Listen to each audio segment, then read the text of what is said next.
Again, start with a couple of just injury updates from the game. Mentioned Kendra yesterday. Kendra suffered a concussion, so he'll obviously be in the protocol here. So we'll see where he shows up tomorrow. We'll see where he's at with the concussion protocol. You guys saw Scantling went down there at the end of the game, just kind of a re-aggravation of his current injury. So that he checked out pretty good today. Unfortunately, Jalen Ford suffered a lower leg injury and that's going to require surgery. So he obviously won't play here in the last game. He's going to have surgery here sometime this week. And so those are the guys really from the game. There's a couple other minor things that we'll get updates for today as the day progresses. But that's kind of what. And I know Peyton Turner was out as well. He's also had an ankle deal, so hopefully we'll see how he responds, over the next 48 hours or so. One update with Derek. So last week, at some point during the week, we tried to kind of simulate, what a game would feel like for him with that left hand. Just the grip strength, the functionality, all that kind of stuff, and it goes without saying that didn't really go as planned, or else he would have played. So at some point again this week, earlier in the week, we're going to try to maybe see what that looks like again. And if he's able to do that, we'll kind of see where that's at. So, so anyway, that's kind of where we're at with the injuries and take it from there. Two quick follow-ups. Yeah. Fracture, was it fibula for Ford? Was it a fracture or was it? Yeah, he actually, I think the initial x-rays was a fracture, and then he had to get some scans today and some MRIs to see if there was any type of ligament situation. So I have not gotten any feedback yet on the exact situation. So his recovery time will be predicated upon what happens with the ligament situation. But there was a fracture there that's got to get repaired. And then with Derek, he wasn't far enough along last week. Was he not as far along as you expected last week? No, I mean really. Yeah. Here's the situation with Derek. Derek again. We want to, it's a situation where they could numb the hand and see if his functionality is good. We could protect it and all that stuff. It was a matter of he didn't have enough as much function as we wanted him. He's been improving every day. Naturally, he wanted to play against the Raiders. I think that kind of goes without saying. We talked about that last week, so he was kind of motivated for that one. He's been motivated in his rehab since the day he got injured. And so, again, whether we do that tomorrow or Wednesday and see if he has that, better functionality and see if he can cope. So if he can't, we're not going to. Yeah, we try to do, simulate game type actions. So anyway. What kind of function do you need to see in the other, like how can you test function? Well, it's just more about taking a snap. Yeah. It's a grip on the ball. It's if you got to transfer from right to left, are you able to do all those things? Again, protecting it's really not the issue at this point. It's really comes down, 100% to function. As the guys we just talked to said, you're the guy that brings the juice and the spark to the team. Is that just you, or is that something that you actively kind of monitor and try to manufacture, or does it just happen with you being you? I think it probably falls back to my personality. I try to be. I preach to the guys to be the same guy every day, and come in here with a great approach and a great attitude. I think it's probably in the 32 years I've been coaching, it's probably the thing that my MO, if you will, or it's my personality as well. Listen, you can't. Nothing great was ever accomplished without a great attitude and great approach, right? So. As sometimes things don't go exactly the way you want them, but that doesn't really change how you're going to, be the next day or be in front of the group. And then to me, that's all about leadership. You stand up in front of. I have the privilege every day to stand up in front of that group, in front of that team, and deliver a message and to lead. And to me, the best leaders that I've ever been around, are positive. No one wants to follow Eeyore around the forest. And so we kind of make a joke around that. I always use that Eeyore analogy. No one wants to see Eeyore walk in the side door every day. We're not looking for that. And so I kind of always bust guys' chops if I see him be down or whatever. Come on, Eeyore, let's go. Everybody would rather be and follow Tigger, not Eeyore. So we kind of joke around with that. But all kidding aside, positive feedback, positive influence. Listen, I'm very demanding. At the same time, I don't think there's a guy in that locker room that knows that I don't love him, I don't care for him, and I don't want the best for him. And so And listen, people follow, positive things, and people follow leadership. And if that's what they're doing, if guys are going to follow and I'm going to lead, then you're certainly going to do that with a great attitude. So I think that's what the guys are talking about. So when they say juice and spark. How do you straddle that line between being demanding and showing them love and making sure that they know that the demands aren't coming from, like, how do you navigate those two emotions? Listen, I've always I heard a great expression when I was younger as a coach. There's an expression that is, guys really don't care what you know unless they know that you care. And so I've always tried to use that as my kind of in the back of my mind. I always hear that quote. These guys out here, they really don't care about my knowledge. They don't know I care about them personally. So I've developed personal relationships with everybody, and I think they all know I'm coming from a good place. So listen, you guys have all seen the videos of me yelling at people, right? But I'm the same guy I'm the same, fiery son of a gun that's going to be right, in your face when you make a good play. And I think that, it's not always negative. It's you accentuate the positives. We watched the film from the team meeting today, in the team meeting, really watched a film from the game. And I point out a lot of positives. There was a lot of positives in that game. I know that no one wants to hear that.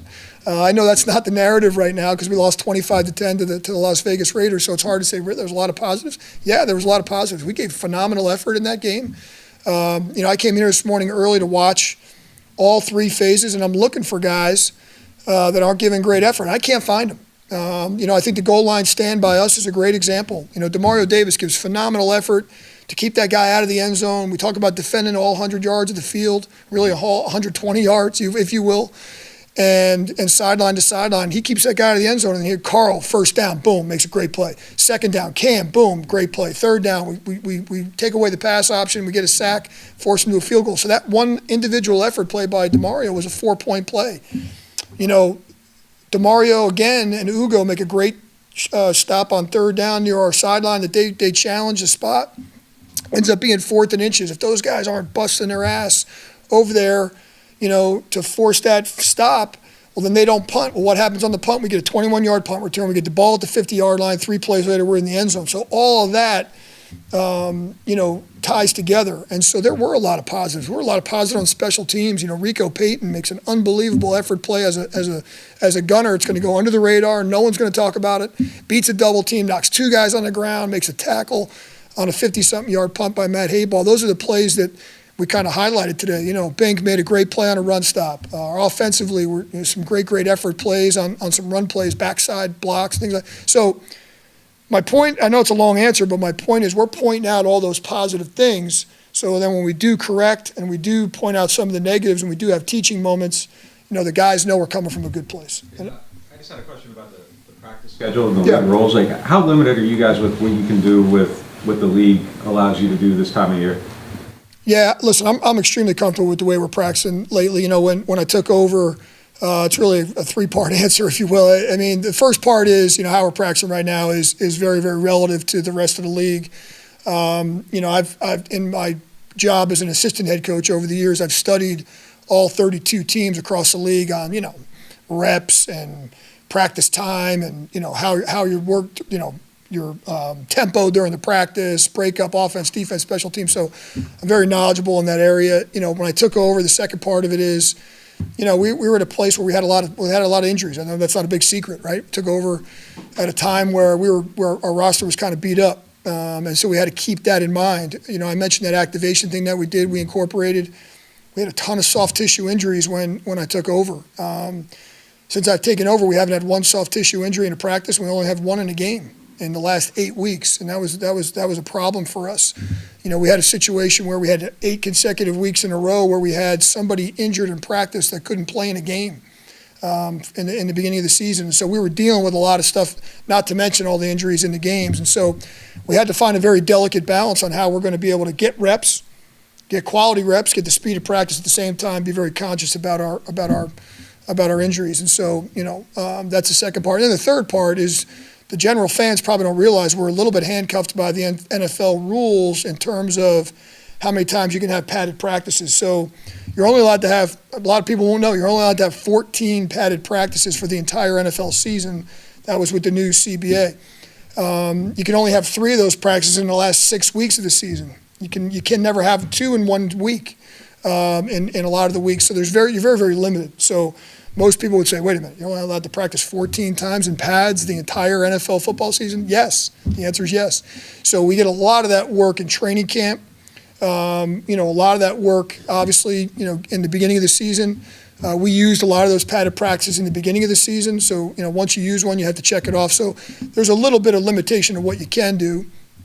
And then the last thing, obviously, is how many plays you're going to run, things like that. So, we're actually a little bit ahead of the curve in terms of how many plays we run during practice in comparison to the rest of the league. And so, like I said, I've done a lot of studies with that, and we had to find that delicate balance between staying healthy, activating our players, getting our work in.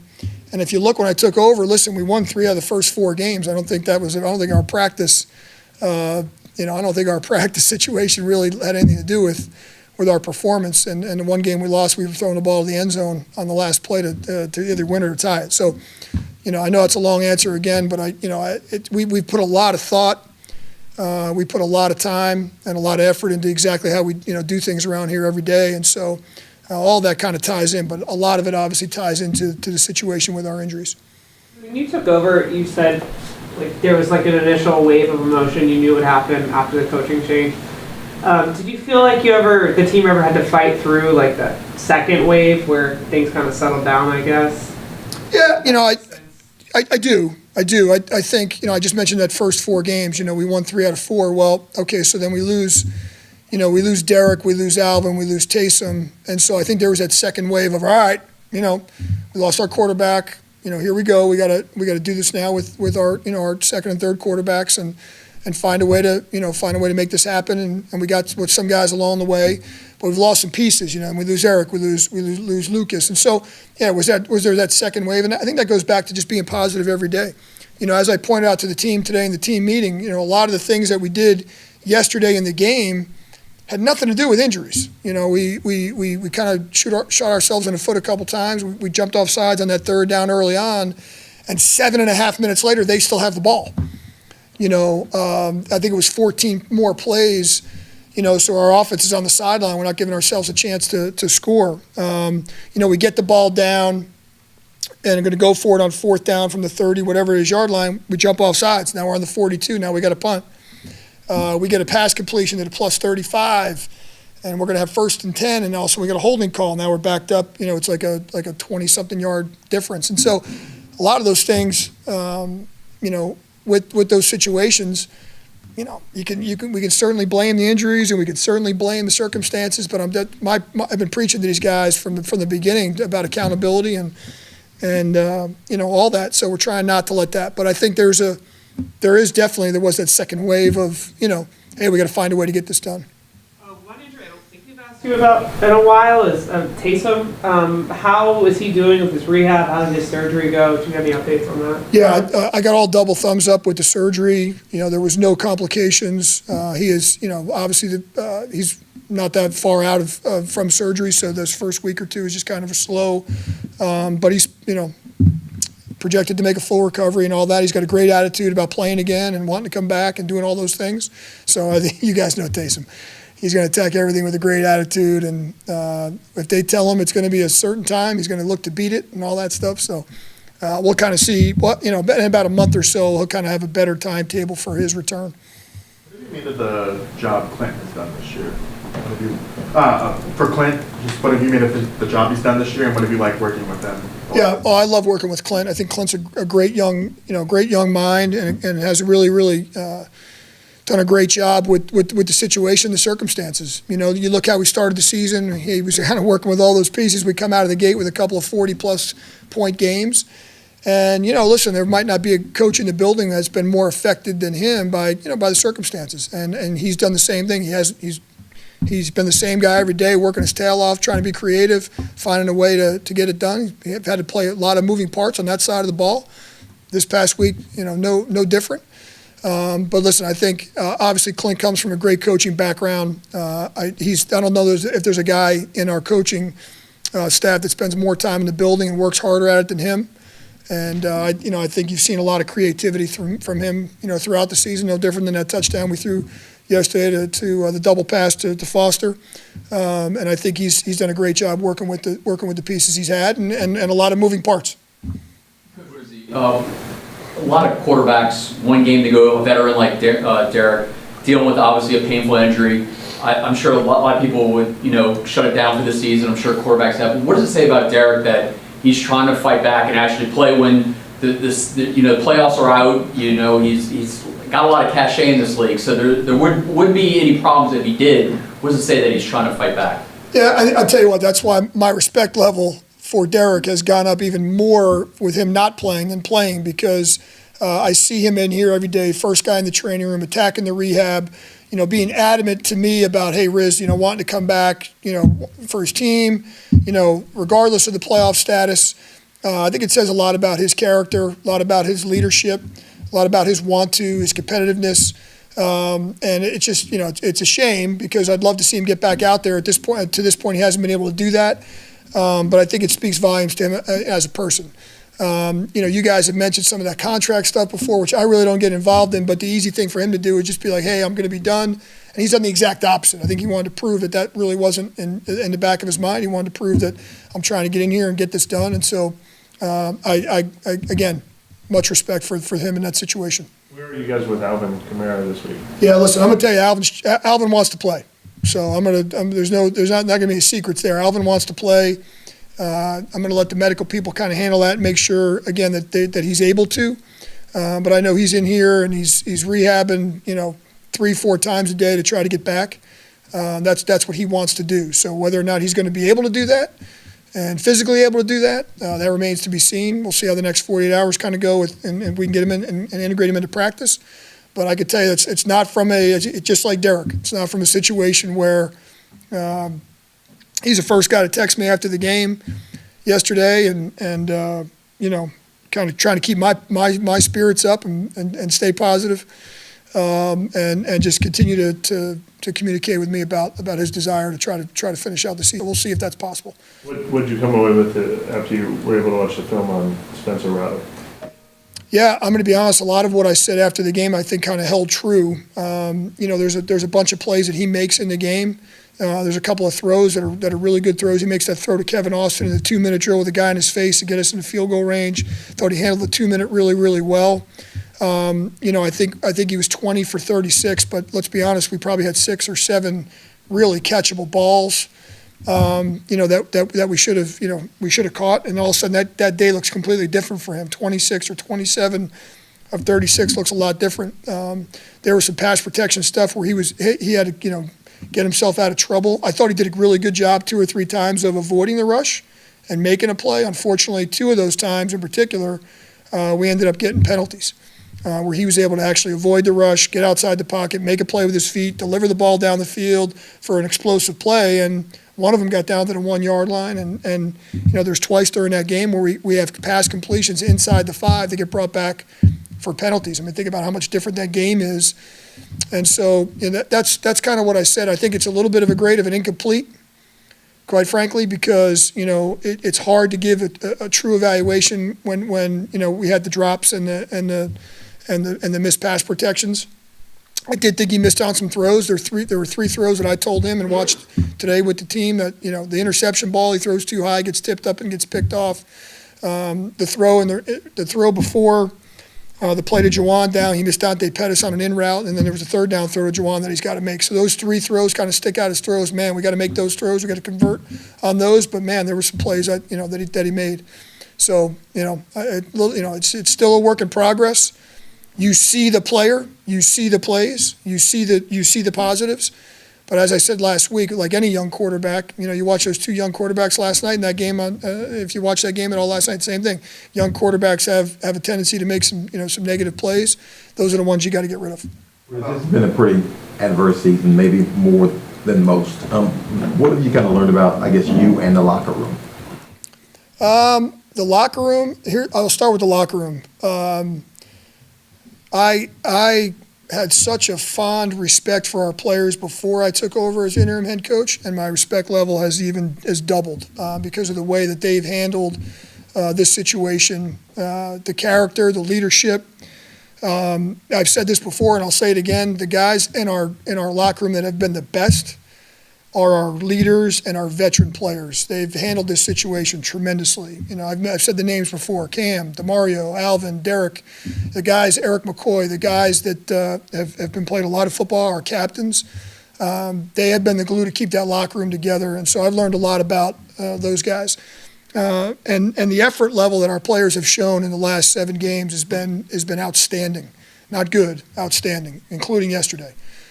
We didn't make enough plays. We didn't execute yesterday, but it's not an effort thing. What have I learned about myself? I've learned that it's difficult at times, to lead in times where things aren't going great, but to be the same person every day is really important. That's some great advice that I got. I took this job, and I've learned that the players respect that even more. They respect the me being real. They appreciate the honesty, and I feel appreciated more than I even was when I took over. So those are the things I've probably learned, and that's coming from the locker room. And those guys have been phenomenal. How about Chris Olave?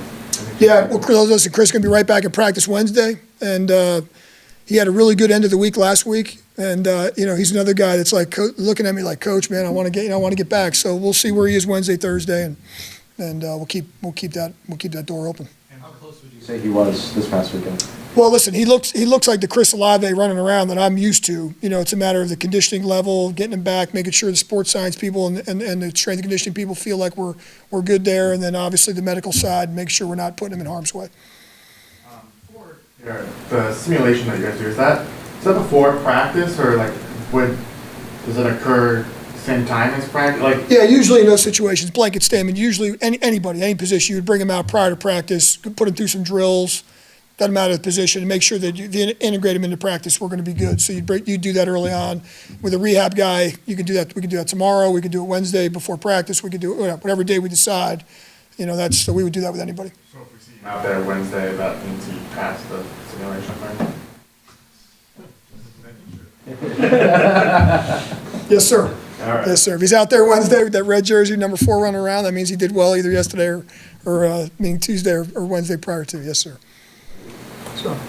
You mentioned with Clint Kubiak being the guy that was kind of most impacted by the injuries and everything like that. Obviously, the talent level and everything is its own conversation when it comes to starters versus reserves and everything. But I'm just curious, how much does it, if at all, limit a playbook when you're missing that many pieces on that side of the ball? Yeah, listen, it definitely limits it. I'll speak to that from my experience as a special teams coordinator, because no coach in the building gets affected more about moving parts than a special teams coach, right? So you're looking about punt protection, you're looking about return calls and everything, and all of a sudden there's 3, 4, 5 guys a week that are kind of rolling through. That happens to special teams coaches all the time. So I'm very aware of how it affects, and sometimes you have to simplify things. Look at the situation this week with, Edward Solaire, for example, just got here. And how much can we get him caught up with our scheme? And so it's a challenge every week. You're going to give those guys menus of plays, no different than Kendre or any of those guys, receivers that have been kind of a musical chairs group. And so it's a challenge for all the coaches at those positions. So it does definitely affect your play calling. I think you have to figure out at the beginning of the week, your menu and kind of narrow it down to your specific game plan. And that's what I mean when I say that, no one's been challenged more than him with all the injuries, because, offensively with all the moving pieces, you have to kind of slash some of the stuff out of the game plan. So you're definitely going to, that's a week-to-week thing when you're dealing with the injuries. Maybe this is just the nature of the NFL, but in Minnesota, you got 1 year's coordinator gone. Denver, he was the play caller a little bit there, gone. And this year, uncertain future. What do you just kind of make of that? And do you have to sympathize with it at all? How do you? It's a little bit of it's the nature of the profession, right? So I mean, I've seen a lot of great coaches. Circulate through, and it's a matter of opportunity. It's from head coaches right on through all the positions, coordinators, special teams, offense, defense. And so, it's a matter of what you make of your opportunities. You look at some of our head coaches right now in our league, first time out didn't do so well. And then all of a sudden, second go around are doing really well. There's been some recycled coaches at all positions, coordinators included, that have done that. So all you do is you learn from your experiences. Sometimes, failing at this thing isn't a bad thing, meaning it helps you in the future. And that's the humbling part of this game. At some point, we're all gonna have that, point where we're not doing so well, and that's the beauty of this game, is that it's such a deal where there's so many ups and downs, and learning from the experiences of the negative side, the losses or the games you didn't do great, I think makes you a better person, player, and coach. So guys, I appreciate it. Thanks so much.